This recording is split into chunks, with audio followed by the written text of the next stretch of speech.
Hey, welcome back to the Better Fitness Proof podcast. It's me, Matt April here from BentOnBetter with one of our all-star members, the dancing queen herself, Eileen Kahl. I was going to do it. You beat me to it. Yes. It's Eileen Kahl. So, Eileen, can you introduce yourself and tell us a little bit about you and your background before we dive into the chat? Well, yeah, I'd love to. So I am a teacher. I'm 55. Don't tell anybody. So I'm a teacher. I've been doing it for so many years. All my children, I have 3 children. They're all fully grown up. Last one, almost done college. So I've done all the child raising and all of that. Been teaching for numerous years. Still teaching. Love teaching. And I have an awesome husband. I just, I got paid for that one. Yeah. So I don't know what else to say about me. That's great. Well, we talk about how beautiful your nails look right now. Oh, yes. Like, the those colors. are so great. Did you plan that? The nails and the shirt? Oh, you know what? I didn't even think of it. Your eyes and your lips. Like, everything is on point right now. I do the makeup just for you. I love it. It's so cute. Usually I'm all sweaty and gross when I'm here, It's But I fun. love it. I love it. Yes. I love seeing our members outside of workout time because you get to see people like actually with the hair done. Oh, yeah. And like the guy, like Dave with his hair done. You don't recognize people sometimes. Yeah. Dave with his hair. Oh my God. It's just like those flowing locks. Flowing locks of goodness. It's amazing. But that's one of the best things with BentOnBetter is you have that family that it's a family, it's a community that you can count on, like those happy hours every other Friday during summer and things like that, the Christmas parties, all of those, or holiday party, Yeah. ugly sweater parties, all of those fun things are just, it's great. Movie nights. Yeah. I mean, it's a lot of fun. Really enjoy it. Awesome. So I want to talk to you about a time where before BOB, before Okay. BentOnBetter, and it can tie into everything. But I know that I didn't know you guys did a marathon. You did a Disney marathon. I've done 3. You did 3 marathons. Oh my goodness! I'm over here struggling with just a half marathon like challenge. It killed me when I couldn't run anymore, and I probably could get myself back into it thanks to you guys if I wanted to, but. That's when I started putting on the weight, when I stopped running and everything. And that was my mental release. It was my sanity, the running, that natural endorphins. It was something that while raising kids and everything, that's when I started running. After my second, I started running to lose the weight and everything and loved it. And my friends just got me into doing the distance run in Philly. And so I just kept going from there, and it was my escape. It was, time without my husband, time without the kids. And I solved world problems every time, but I forgot it by the time I got back. Dave was saying that. He said, like, you can, like, just disconnect your brain, just go for it. And it was like a zen, think. yeah. Dave struggled more with it, but for me, I would just end up going and going and going and running. And next thing I know, it was up to a half marathon. So then I'm like, you know what? I'm going to go for a marathon. I'm going to do this. And I did. Dave and I did Disney together. I did Philly twice. And I was supposed to do Disney a 4th time. And that's when I started with my hip and leg injury. And the doctors are like, yeah, you keep running like this, you're going to need your back fixed or whatever. Yeah. So take me back to that time. Like, run me through that last run and then the hip and your back and everything with your knee. Just take me through that. Back there. When I had my first, it all stems from injuries growing up. So I was a basketball player, volleyball player. And then when I had my first, I was heading out shopping one day, and I fell down a flight of stairs with him in my arms. Oh my. So that compounded my previous back injuries from sports and my previous legs and shoulders injuries and everything like that. Because my body, being a mom, or a parent, either way, you naturally protect your child. So I took the brunt of everything, where I missed a stud in a wall by like 2 inches as my elbow went through it and everything like that. Whoa. So that gave me the big issue with the compressed disc in the lower back. And that's prior to the running. So I was doing fine when I started running, but then eventually when I hit to that 4th marathon that I was going to do in Disney, my right hip just started giving me issues, and I was like all tight down my leg, and I was out. I had just done about 10 miles, and all of a sudden I couldn't run anymore. It was so painful and everything. I took some time off and then tried to get back up to get ready for the marathon, and I just couldn't. It just kept coming back. Tried different footwear, all sorts of things, and nothing was working. So I was like, all right, I guess hang up the shoes, done with running. And that led to a whole bunch of other problems that I ended up with then down the road. Like what happened? Well, because I was getting my natural endorphins, my natural relief of feeling good, that I stopped that. And, 55 now, so women hit that age of perimenopause and your hormones get really screwed up. Well, it did that. So depression came, and it's like just a whammy. So I got hit with the depression and everything like that. It was just kept trying to get myself back. And I always knew exercise was an answer. So we did the why, but it would always like on again, off again, on again, off again. I did ACAC for years, on again, off again. And it's just like kids always took priority, family took priority, and something got in the way of the workout or whatever. And, then you didn't go for months and things. It's not like that here, though. I missed too many workouts. Eileen, get your butt in here. Where are you? And I mean, that's what's awesome, that I get those calls or those text messages and like, yeah, I'm going to come. That's like the best thing that keeps me coming. So what was it in the time of with the depression that kind of set in that time, and then the injury and the disc, I mean, everything that was like, just like knock after knock, blow after blow after blow for you. What was it that made you just say, you know what, I need to take the next step. I need to make that change? The weight. I'm at my heaviest, I've lost some of it, but, and I'm still fluctuating, because when you get older, you go through these periods, it's hard to burn off the weight and everything like that. And, accepting my body as it is and saying, okay, this is part of life and you got to figure it all out and stuff like that. It'll eventually get better. But then also not being able to do things and being as mobile as I was and things like that, got me. I knew I needed to exercise. That was something I always knew. And we kept starting our membership with the Y again, and then cancel it, start it and then cancel it. And then it was when Dave found you guys, and oh my God, he would come home after a workout, and from being miserable with stress and family and work, he'd come home from a workout and was like a different person. Get out. Oh my God. He was like, oh my, Eileen, you've got to check this place out. I'm like, yeah, it's a gym.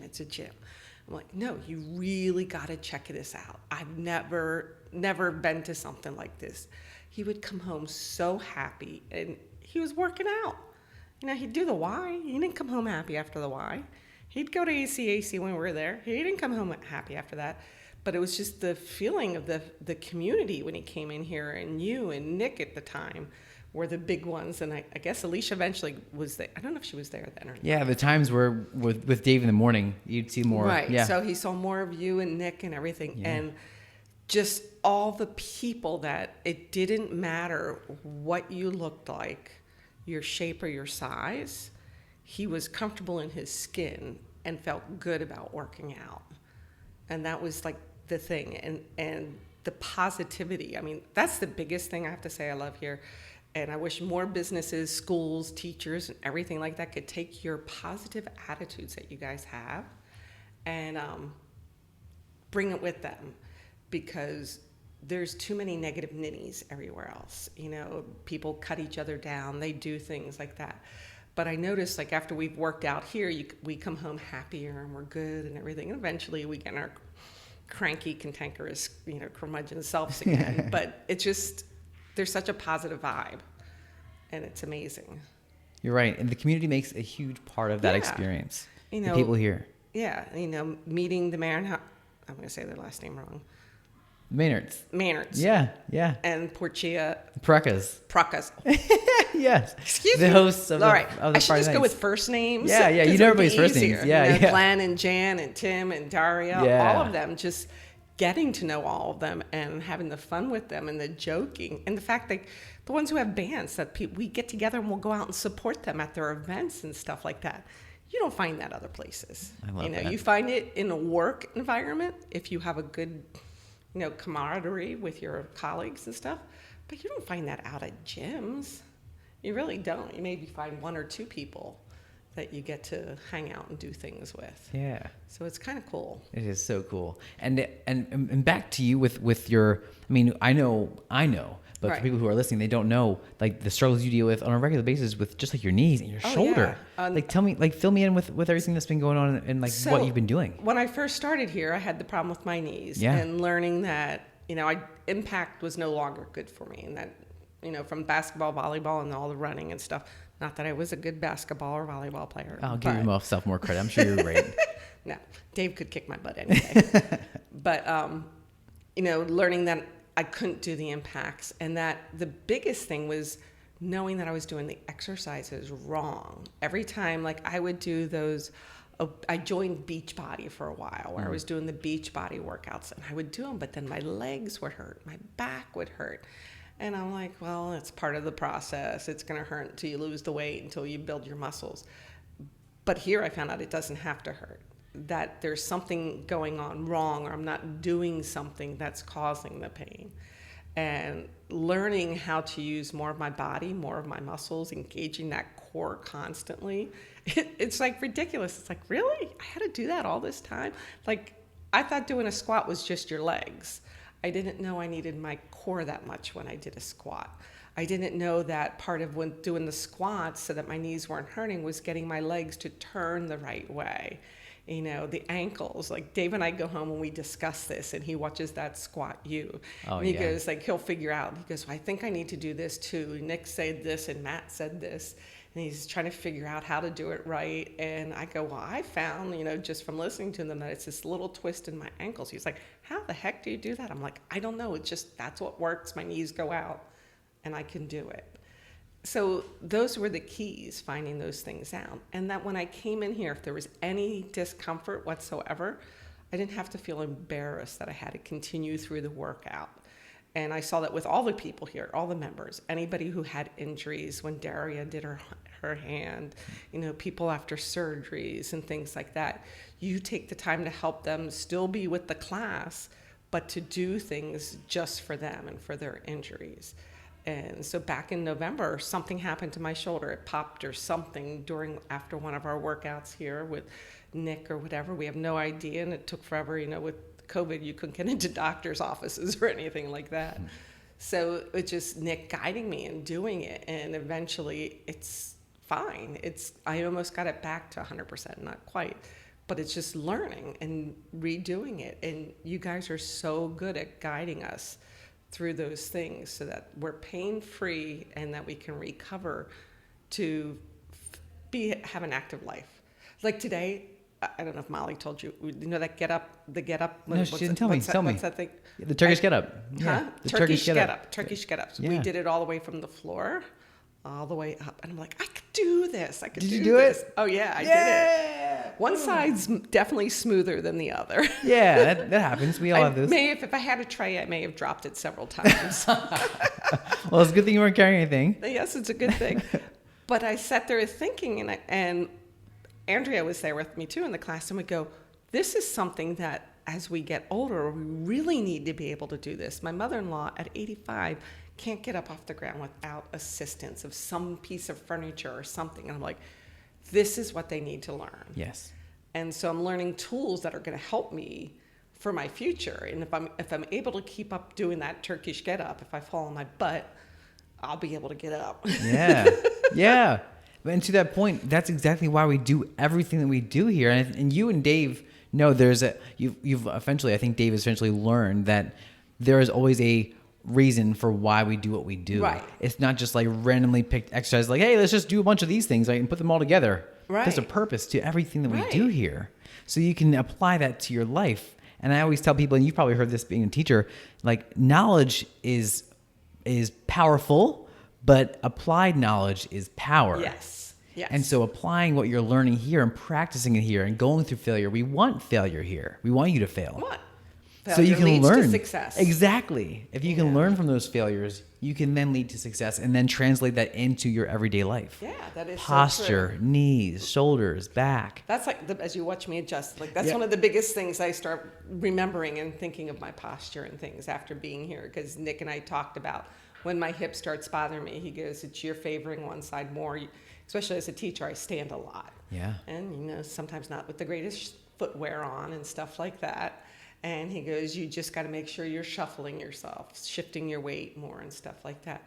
And also with being a teacher and just doing things around the house, lifting things, and we have to pack our classrooms, move a lot of heavy stuff. Yeah. It's helped me avoid the injuries that numerous other teachers end up with and stuff, learning, making sure I bend properly, lift properly, and not just use my back to lift, because I think that's the biggest thing that I've done in the past that will cause my back problems is I'll use my back and not engage the core and pull everything up with myself. Look at you. Like even I saw you do it. I see you like pull it in, like get it all ready. Yes. That is making my heart so warm. It's amazing that it's like you're saying, you can get knowledge, but then it's putting into application of it. And because of you guys and constantly reinforcing how we're supposed to do things, it's constantly there. Like, oh, when I go lift, I go do this. I mean, just moving the hose in the yard today, I could have been a lazy bend over and moved it and probably wouldn't have gotten any injury or anything because it's nothing heavy. But I consciously thought of how to bend and make sure I lift it right so I'm not straining anything. And it's just those little things that you think of when you do it. Yeah. The little things that add up to so much more in life. And if we can get you, I forget if I said this to you before, but if we can get you to move in a pain-free state, and then you can move often, that is how the changes start to happen in the way that you want them to see. Right. Move well, so you can move often, and then everything else kind of comes into place. Yeah. And just keep up with what you're doing. And fitness is, as you've heard me say a bajillion times, I'm sure, fitness is a journey. It's not a destination. It really is. And as long as you make it a habit and part of how you identify as yourself, like you call yourself, you've established this name of the dancing queen because you dance like yes, everything. And that's what makes the community so great because you embrace yourself and bring it in. And so that other people can feed off of that energy. That's true. But you've made yourself, you identify as someone who dances. You are a dancer because you enjoy, you find joy in those moments where you can express yourself. Right. So it's the same thing with fitness. Yeah. If you can find joy in something that you're doing in the fitness world, of whatever workout it is, if you can keep up with that day to day, you would then identify as someone who is an athlete, someone who is an adult athlete, an everyday athlete. Right. And what's nice is like you say, you laugh, the whole dancing part, like if I couldn't be like that during the workout, it would be drudgery. I would be like, oh, 10 times. I gotta do this. Right. Just trying to like knock it out and be done. But being able that I can be like that, be myself, have fun while I'm doing it is great. And you guys have great music most of the time. You have to send me the playlist. I want to get one of your playlists and we'll put it up. Laura's up there, yeah. Yeah, Laura's has some good stuff too. Yeah. We'll do that in like birthday. Birthday list. Did. Birthday list. We'll get it. I had it. Play it again. You should put on request. Just have Alicia or Molly, whoever's here, and that Nick, just be like, hey, can you throw my list? Throw the playlist. And then throw it on. We'll do it. There we go. Make it happen.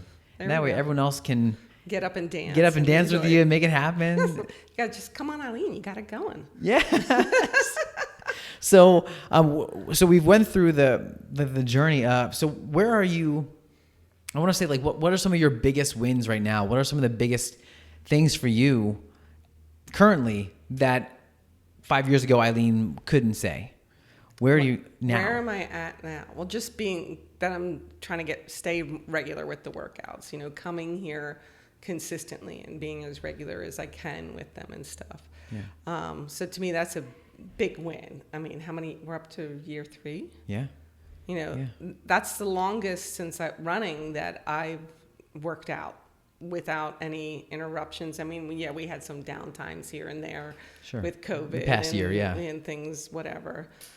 But, it's you guys reach out, whatever. And just the fact that I know that even if I get myself in here at least once, I'm good. It just keeps me going and things like that. So to me, that's a big win, having that. And the biggest thing is, this is my sanity here. And like we were talking about the depression before, like, you know, even during the summer and during these times and all of this stuff, things going on when COVID's going on, if I didn't come here, I think I probably would have shut down. You know, so that's a huge win, knowing that this helps me feel better. You know, I'm having a crappy day, get my butt here to the gym. And even Dave and I can both say to each other, you know, if you go, you'll feel better. You know, if you go, you feel better. You're just making an excuse. And so that's a huge win. Another big one is Dave accepts, unlike going to the Y, Dave doesn't get upset if he knows I'm here working out. It's funny.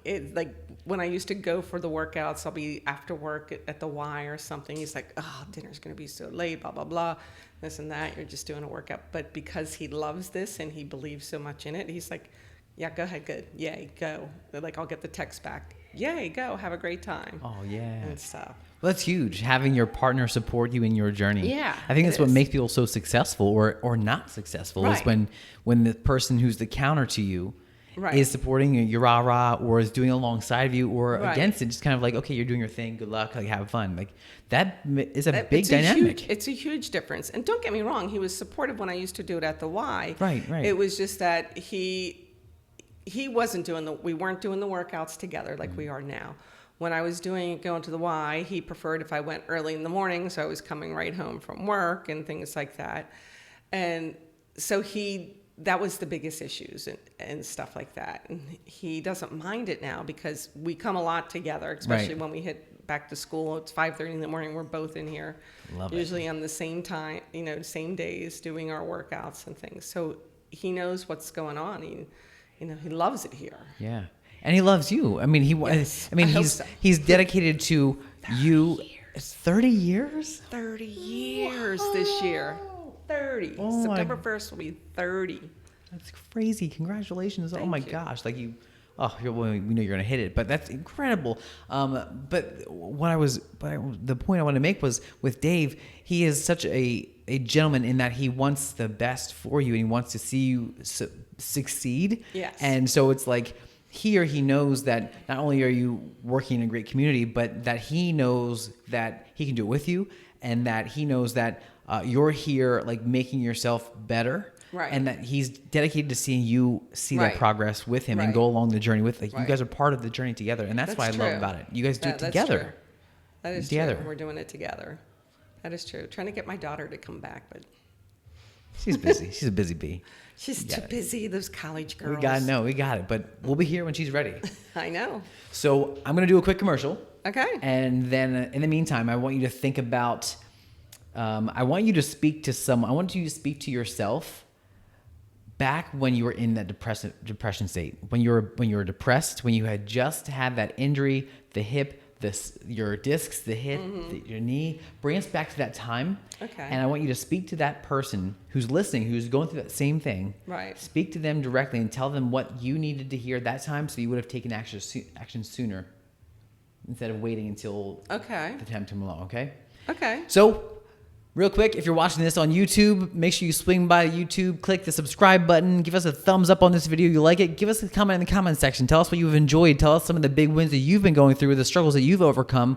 We want to hear about them. And if you're listening to this on a podcast, wherever you're listening to, on whatever podcast platform, make sure you swing by and give us a review. If you think this is a 5-star review, please give us a 5-star review. If you think it's anything less than that, send me an email. Let me know what your thoughts are. Let me know how we can make things even better so you can get the most value from us here. But the way we reach more people and the way we change more lives is with your help, because this is free. This is just a free podcast. It's a free YouTube video. So swing by, give us some thumbs up, give us the 5-star review, give us the likes, let us know what you enjoyed, and bring it back to Eileen. So Eileen, leave me with some power. Leave me some good power. here. So if I was talking to myself back when I got the injury, and then about a couple years later, weight's going on, hormone changes with menopause coming on and everything like that, and depression kicks in. Mm-hmm.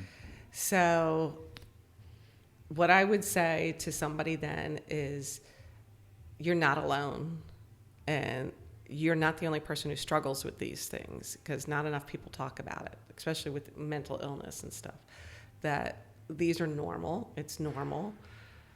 Don't hold it in. Reach out to anyone who will listen to you. Exercise is one of the best things that help mentally because of the natural endorphins and everything like that. And, hey, if you want my number, call me. I'm there for you. If you want to come here with me, I'll bring you here with me. I'll meet you anywhere for a walk, those types of things, because that's what I would say. Like, come on, I'm here. Let's go. I'll hold your hand. I'll guide you through the way. Love it. That's so good. Couldn't have ended on a better note. You were the bomb. Thank you so much for being here. I'm holding back tears right now, honestly. Thank you. That's it. So you heard it, and there's no other better way to end it. So thanks so much for joining us here on the Better Fitness Proof podcast by BentOnBetter. We'll catch you next time. Bye. So good. That was awesome.